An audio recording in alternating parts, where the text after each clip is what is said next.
Hello again to another Agricola React. And today is another date night with Eric. Yay! Hopefully gonna be something funny today. Oh, yes, it is. Something funny. It is the 15th of March and today is Red Nose Day. We're watching top 10 funniest videos, Red Nose Day sketches from Watch Mojo. Yeah. Let's just go, huh? Let's do this. Let's do it! Let's do it! Whoa, whoa. This video is brought to you by Red Nose Day. Red Nose Day is a fundraising campaign with the mission to drive positive change through the power of entertainment. It's a time of charity, community, and of course, laughs. Biggest load of rubbish I've ever heard. What? Welcome to WatchMojo.com, and today we're counting down our picks for the top 10 Red Nose Day sketches. Before we begin, we publish new videos every day, so be sure to subscribe for more great content. Red Nose Day, a fundraiser by the charity Comic Relief, has been a cultural phenomenon in the UK for almost 30 years. Every Red Nose Day, celebrities, musicians, comedians, and the public come together to drive positive change through the power of entertainment. This year's Red Nose Day in America is on May 25th, 2017. Now that the event has landed on US shores, we're looking back at some of Red Nose Day's very best skits and interviews.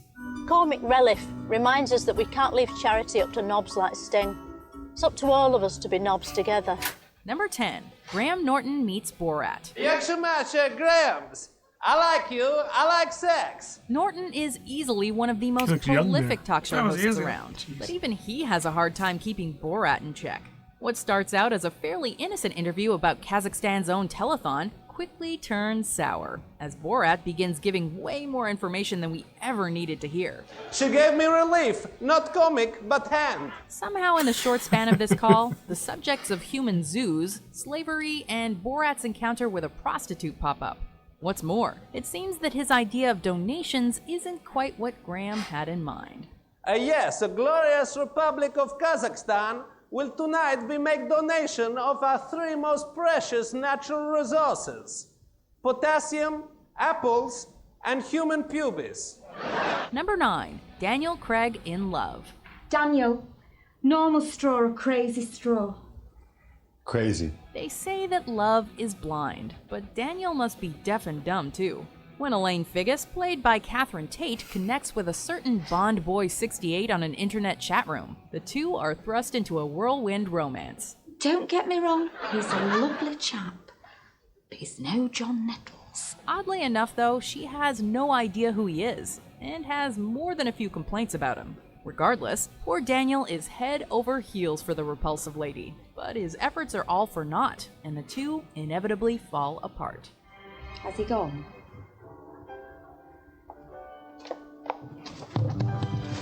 Number 8, Simon Cowell's Wedding. Today's reading comes from Take That's Greatest Hits, 17, verse 3. That should be Williams We from never Take That. thought we'd see the day that Take That? Simon Take would That. make a public That's display a of boy band affection, team. but it Oh. seems his 90s love for was the new massive lady in his in life has UK. led him to finally tie the knot. Once the two reach the altar, they face countless objections from some of Simon's co-stars, each of whom makes a bid for his love. Simon, I love you, and I want to sit on your panel. I love you, Simon! Hands off Dixon, he's mine. Even Sharon Osbourne goes for it. But at the end of the day, no one could possibly love Simon any more than he loves himself. You're beautiful. I know. Number 7, David Tennant, Supply Teacher. Doctor Who. As the 10th Doctor, Tennant faced off against some pretty fearsome foes, none of which was anywhere It's near as hilarious though. infuriating I as don't Ms. understand why it's Lauren so low. Cooper. When she makes the connection between David and the Doctor, she doesn't let it drop, and begins to pepper him with all sorts of Whovian insults. Be quiet. If you park the TARDIS on a meter.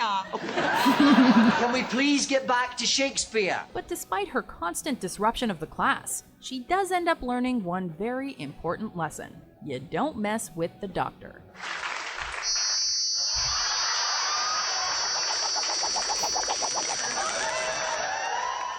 Number 6, Ricky Gervais goes to Africa. Despite the deprivation, they don't just give up. You know, they don't just roll over and sit around waiting for handouts. You gotta give it to Ricky. In this sketch, he actually drops the humor to remind us of what the great event is all about, by experiencing the harsh realities of poverty himself. Sorta. You can't fake being in Africa. Yeah, you can, yeah. Get a blue screen, right? Pop the hut up. Bob's your uncle. When they discover that Gervais has some sound reasoning behind his publicity stunt, both Stephen Merchant and Jamie Oliver want a slice of the pie too. And we get to see their true colors. Turkey Twizzler. Hey, well done. Really? I love these tasty little bastards. Look at that. Bob Geldof eventually turns up and tries to open his eyes to the true meaning behind charity. But even he succumbs to Ricky's charm. Is there any way I could get in on this or something? Yeah, of course. You got some product coming out? Yeah, new single. What's that called? I still don't like Mondays. Number 5. Alan Partridge versus Tony Maloney. Tony Maloney, stole a pony. Comedy name. Alan has a tendency to rub people the wrong way. When interviewing the coach of a charitable boxing team, played by Peter Kay, he simply can't help but make a few offhanded comments. But this time, his constant goading lands him in the squared circle. I've been goaded by a fat, damaged man with one lung into tackling for charity in a boxing ring. After a cheeky jab at his opponent, Alan ends up getting floored courtesy of one of the gym's young boxers. And pretty soon, the whole thing descends into chaos. Michael Hitch, hit him! Get with the bell! Number 4. Rowan Atkinson is Doctor Who. Where are we, Doctor? Planet Tesserus. Talk about dream casting. In this particular Doctor Who special, we see the Doctor face off against his greatest rival of all, the Master. The stage is set for the villain's coup de grace, but try as he might, the Master always seems to be 2 steps behind the Doctor, and soon he falls victim to a 300-year trudge through the sewers. After a lifetime of only dung slugs for food, and the occasional company on those long, lonely nights.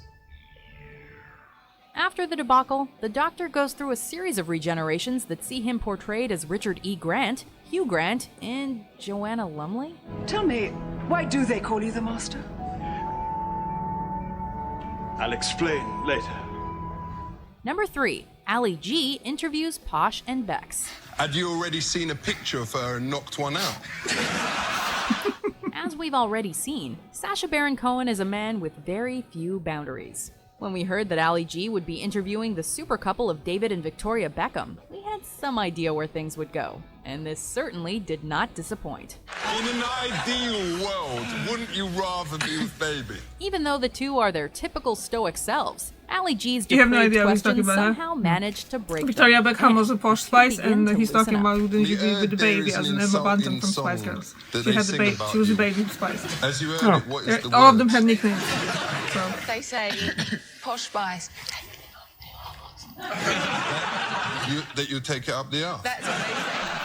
Number 2. Mr. Bean's Wedding. The delight and the tenderness of sexual union. This classic character has been featured in numerous Red Nose Day sketches, so we were really spoiled for choice when it came to selecting the best of Mr. Bean. But our pick goes to the 2007 sketch wherein the buffoon attends a wedding ceremony, seemingly uninvited. Repeat after me. I, Daniel, take you, Kate. I, Daniel, take you, Kate. Despite his constant irritation and interruptions, things seem to go off without a hitch, and the two are happily wed. But as soon as Bean ruins the dress, that's when the gloves come off.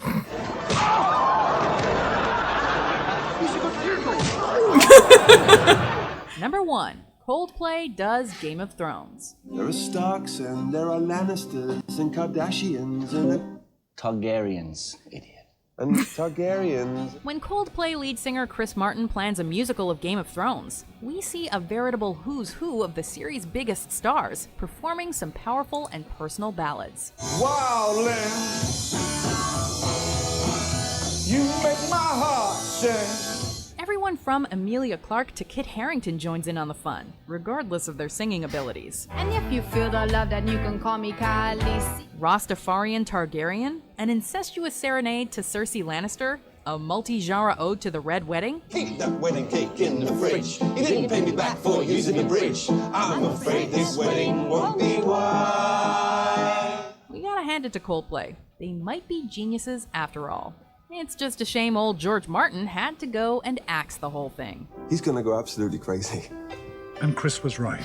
George R.R. Martin did go absolutely crazy. Coldplay is coming. That was fun. This video is brought to you by Red Nose Day. Okay. Oh yeah, I mean, like, I've seen a few of them before. It's just obviously there's kind of the big over here. Yeah, first time I heard of it. Well, yeah, because you don't really pay attention to what's going on there, and you're not on social media that often. No. Yeah, so. But it's charity.